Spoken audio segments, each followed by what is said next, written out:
Bismillahirrahmanirrahim. Assalamualaikum warahmatullahi wabarakatuh.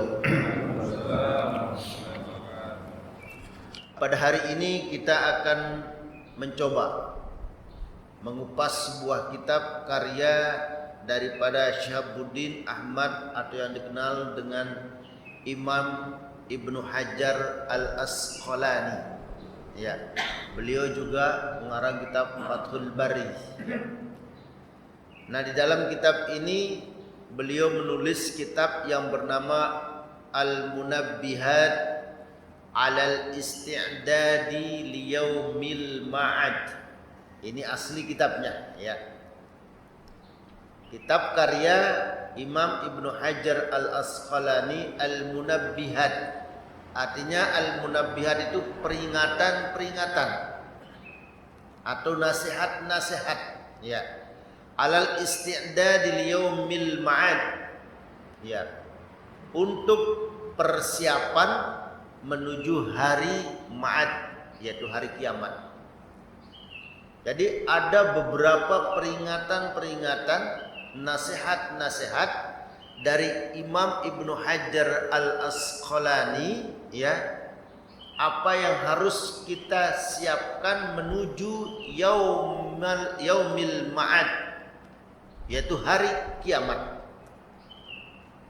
Nah, kitab ini yang asli Al-Munabbihat, peringatan-peringatan inilah disyarahkan oleh Syekh Nawawi Al-Bantani dengan nama Nasaihul Ibad, nasihat-nasihat untuk hamba Allah. Jadi kalau di dalam Al-Qur'anul Karim kita mengenal namanya tafsir para jamaah. Akan tapi di dalam kitab, ya, yang kecil lalu disyarahkan, diterangkan, dikomentari. Nah, itu yang disebut dengan syarah. Ada dua, ada tafsir, ada syarah. Nah, Al-Quran itu secara tekstual mungkin kita sulit untuk memahaminya para jamaah dengan keterbatasan ilmu, pengalaman dan lain sebagainya. Maka lahirlah para ulama-ulama kita mentafsirkan, menjelaskan Al-Quran. Itulah kalau Al-Quran disebut tafsir, penjelasan. Lahirlah tafsir Al-Quran yang kita kenal, ya, tafsir Ibnu Katsir, tafsir tafsir kitab Jalalain, atau tafsir At-Tabrani, dan banyak macam-macam daripada tafsir Al-Quran. Karena secara tekstualnya kita memahami Al-Quran itu sangat sulit dengan keterbatasan ilmu, pengalaman dan lain sebagainya. Itu istilah di dalam Al-Quran disebut tafsir Al-Quranul Karim.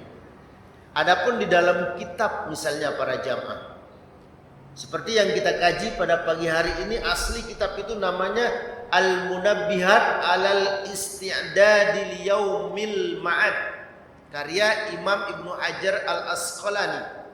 Peringatan-peringatan, ya, agar kita mempersiapkan diri untuk menghadapi hari kemudian. Nah, karena secara tekstualnya ini karya daripada Imam Ibnu Hajar Al-Asqalani ini, ya, maka disyarahkan. Disyarahkan itu bisa maknanya dikomentari, diterangkan oleh Imam Nawawi, oleh Syekh Nawawi Al-Bantani, seorang ulama Nusantara. Dikasih nama Al-Bantani karena dari Banten, ya. Seorang ulama Nusantara yang masyhur di kota Makkatul Mukarramah. Beliau menjadi imam besar di Masjidil Haram dan wafat di Makkatul Mukarramah. Karena itu Indonesia itu sesungguhnya harum namanya di kota Mekah. Karena banyak para ulama-ulama Nusantara yang tinggal di Makkatul Mukarramah, mengajar di Masjidil Haram, imam di Masjidil Haram, dan bahkan banyak para ulama-ulama Nusantara ini wafat di sana. Ya. Nah, salah satunya adalah ini Syekh Nawawi Al-Bantani. Nah, inilah buah karya beliau, ya. Disyarahkan, diterangkan kitab karya daripada Imam Ibnu Hajar Al-Asqalani. Kitab aslinya yang namanya itu Al-Munabbihat 'alal Isti'dad liyaumil ma'ad. Ini yang akan kita coba bahas. Sangat menarik sekali ketika kita membaca para jamaah kitab ini, para jamaah ya. Sistemnya yang sangat sistematis gitu ya. Nah, kalau kita misalnya masuk pada bab yang kedua, bab tsani, bab kedua, bab ketiga, bab keempat, setiap bab itu bab kedua makalah pertama, makalah kedua, ketiga, keempat dan selanjutnya. Dan setiap bab itu selalu ada dua. Misalnya bab kedua, dua hal, dua perkara, dua hal, dua perkara. Nanti masuk bab ketiga, tiga hal atau tiga perkara, tiga perkara, tiga perkara, tiga perkara, dan begitu selanjutnya. Masuk bab keempat, empat perkara atau empat hal. Bab 5, bab 6 dan begitu selanjutnya. Ya. Nah, sistematis sekali. Di dalam kitab Munabbihat alal Isti'dad liyaumil mi'ad, di dalam kitab peringatan-peringatan untuk mempersiapkan diri menghadapi hari kiamat, karya Imam Ibnu Hajar Al-Asqalani ini, pertama beliau mengambil dari hadis, yang kedua asar. Ya. Apa hadis itu para jamaah? Sesuatu yang disandarkan kepada Rasulullah. Itu yang beliau ambil dalam kitab ini. Lalu yang kedua beliau mengambil asar. Asar itu apa? Yang disandarkan atau kaul ucapan para sahabat. Misalnya nanti berkata Abu Bakar As-Siddiq, berkata Umar Ibnu Khattab, berkata Utsman dan sahabat-sahabat yang lain. Atau bisa asar itu juga berkata para ulama. Jadi dua sumber pengambilannya secara singkat kita ambil di sini para jamaah. Imam Ibnu Hajar Al-Asqalani mengambil hadis, sesuatu yang disandarkan kepada Rasulullah, yaitu hadis. Asar, ucapan para sahabat, para tabi'in, para ulama salafus shalihin. Itu saja isi daripada kitab ini. Seakan-akan qala Allah, qala Rasulullah, qala sahabah, qala ulama.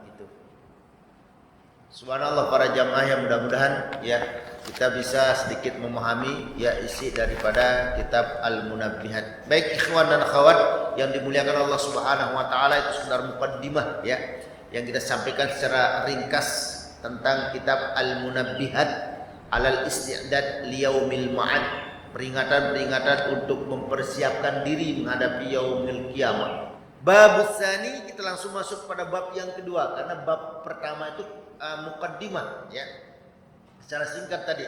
Sekarang kita masuk di bab as-tsani kedua ya. Nah, dalam bab kedua ini ada dua hal atau dua perkara. Beliau menyebutkan paminhu ay al-muqalatul ula, maqalah yang pertama dalam bab kedua ini. Apa kata Ibnu Hajar Al-Asqalani? Khoslatani, ada dua hal, ada dua perkara. La syai'a afdalu minhuma, yang paling afdol, tidak ada yang bisa menandingi kemuliaannya. Ya, ini ada dua hal yang paling mulia dalam hidup dan kehidupan kita. Tidak ada yang lebih mulia dari dua hal itu. Nah, ini maksudnya afdol. Apa yang pertama? Al-iman billah, beriman kepada Allah. Dan yang kedua adalah wan naf'u lil muslimin, bermanfaat bagi sesama muslim.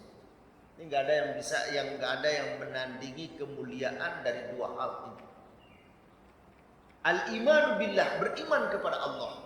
Coba kita lihat para jamaah, betapa dahsyatnya mulianya iman ini.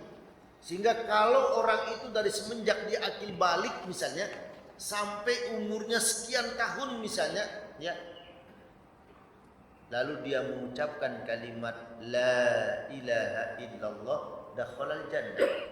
Makanya disebut di dalam hadis sahih itu kan miftahul jannah. Miftah itu kunci ya.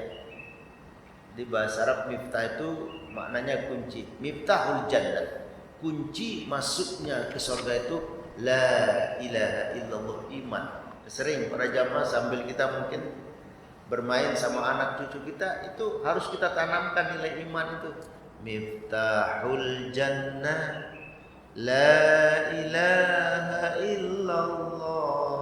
Sambil kita jaga, ya kita umur gini kan bukan jaga anak ya, jaga cucu gitu. Sambil kita jaga cucu kita, miftahul jannah, kunci. Nah, kunci masuk surga itu la ilaha illallah. Bahkan ini cara kita mentajdid, memperbaharui iman kita. Rasul menyuruh kita, jaddidu imanakum, perbaharui iman kalian. Terus kita perbaharui iman kita para jamaah. Bagaimana cara kita? Salah satu cara kita memperbaharui iman kita, waqsiru min qauli la ilaha illallah. Perbanyak, sering sebanyak-banyaknya kita mengucapkan kalimat la ilaha illallah. Cara memperbaharui iman kita. Ini baiknya ya, dahsyatnya yang namanya iman, karena ini perkara yang paling afdol, yang paling mulia dalam kehidupan kita. Pertama iman. Inilah yang disebut dengan mutiara intan yang paling mahal adalah iman. Kita ingin menjalani hidup ini dengan iman para jamaah, dan kita ingin juga menghadap atau meninggalkan dunia ini dalam keadaan iman. Dan masalah iman ini para jamaah, inilah dakwah Rasulullah. Coba ikhwan dan akhwat, kalau kita membuka lembaran-lembaran Al-Qur'anul Karim, lembaran-lembaran daripada sejarah dakwahnya Rasulullah. Dakwah Rasulullah dua periode di Mekah, periode di Madinah. Dakwah Rasulullah itu di Mekah itu hanya tentang iman dan iman. Kalau periode di Madinah, Rasul berdakwah tentang hukum. Karena yang dihadapi di periode Madinah ini para sahabat yang sudah memiliki pondasi keimanan. Coba kalau kita lihat di dalam Al-Quran itu kan ada surat Makkiyah, ada surat Madaniyah. Ciri diantaranya adalah kalau surat Makkiyah itu ayat-ayatnya pendek, gitu kan? Kalau Madaniyah ayat-ayatnya panjang. Makanya juz yang ke-30 atau juz Ammah itu mayoritas itu turun di Mekah. Pendek, berbicara tentang tauhid keimanan. Yang didakwakan Rasulullah itu Mekah itu iman, tauhid, tentang hari kiamat, tentang Al-Quran, tentang munculnya Nabi terakhir. Sehingga mereka orang-orang kafir Quraisy itu kalau kita ngelihat itu ya orang-orang Mekah itu amma yatasaalun. Amma itu diambil dari kalimat an dan ma. Ya. Amma yatasaalun, amma tentang apa? Masalah apa? Yatasaalun, orang Mekah itu saling bertanya. Artinya orang Mekah itu kebiasaannya juga sering duduk, ngumpul. Ya, kalau bahasa bebas kita terjemahkan itu amma yatasaalun, apa yang sedang mereka bincang-bincangkan, apa yang mereka sedang ngobrol, ya, apa yang mereka sedang musyawarahkan. Jadi satu kelompok orang Mekah itu amma yatasaalun, ngobrol, saling tanya ini itu. Apa sih yang mereka bicarakan itu? Nah, itu makna amma yatasaalun. Lalu dijawab dalam ayat yang kedua, anin naba'il azim. Mereka berbicara tentang naba'il azim, berita yang dahsyat, berita besar. Jadi dalam bahasa Arab ada dua berita itu. Khabar itu berita yang biasa. Misalnya kita menanyakan bagaimana kabarnya, ya berita biasa kalau kabar itu. Tapi kalau ada informasi yang dahsyat, itu namanya an-naba. Naba'ul azim, berita besar. Ya, apa berita besar itu yang dibicarakan oleh orang-orang kafir, orang-orang penduduk Mekah itu? Berita besar tentang hari kiamat.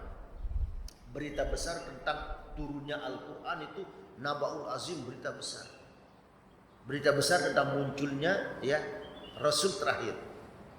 Makanya ketika membicarakan tentang hari kiamat, macam-macam orang-orang Mekah itu ada yang gali kuburan, ya, yang orang yang sudah meninggal tulang-tulangnya dikumpulkan dibawa ke Nabi Muhammad. Wahai Muhammad, ini tulang orang yang sudah meninggal ini, masa iya nanti dibangkitkan kembali?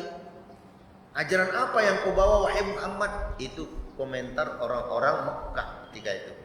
Itulah naba'ul azim, berita besar. Mereka juga berbicara tentang Al-Quran, ya.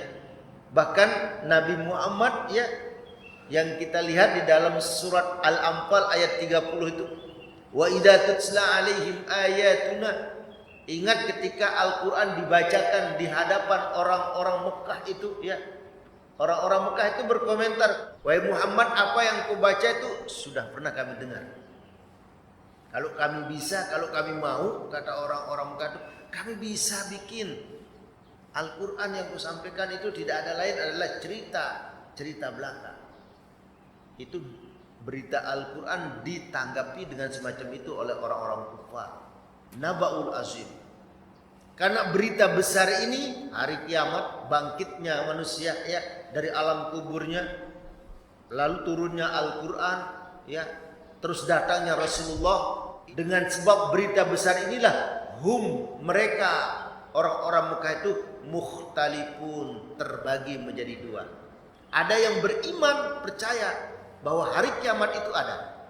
Ada yang percaya tentang Al-Quran dan Rasulullah Nabi Muhammad. Ada juga yang tidak percaya. Alladzi hum fihi mukhtalifun. Mukhtalifun, ikhtilaf mereka, pecah. Ya. Terjadi perpecahan di kubu orang-orang Mekah. Ada yang percaya, ada yang tidak. Karena yang disampaikan dakwah oleh Rasulullah ketika periode Mekah adalah tentang keimanan. Inilah hal yang paling mulia para jamaah. Yang pertama adalah al-imanu billah, jaga iman kita kepada Allah. Lalu yang kedua, hal yang paling mulia dalam kehidupan kita, wan naf'u lil muslimin, memberi manfaat bagi sama muslim. Ini sudahlah, di zaman sekarang ini dia tidak memberi manfaat, tapi selalu memberikan komentar yang buruk. Bagaimana cara kita memberi manfaat bagi sesama muslim? Bil maqali, baik Anda memberi manfaat dengan ucapan. Ya, dengan memberikan saran ke orang lain, itu memberi manfaat namanya. Atau kita bisa memberi manfaat kepada sama muslim itu dengan jahi, artinya dengan power, kekuasaan kita. Kita mungkin punya kekuasaan, ya, punya kekuatan. Dengan kekuatan itulah kita melindungi sesama muslim yang tidak memiliki kekuatan, yang tidak memiliki kekuasaan, maka Anda sudah memberikan manfaat dengan kekuasaan yang Anda miliki. Yang ketiga, boleh Anda memberi manfaat kepada sesama muslim bil mal, dan harta. Boleh memberi manfaat dengan anggota badan kita, dengan tenaga kita. Ya. Bahkan yang kita sering sampaikan, dengan menuangkan air ke gelas sesama teman kita, ya. Jangan kau anggap remeh yang namanya kebaikan semacam itu. Wassalamualaikum warahmatullahi wabarakatuh.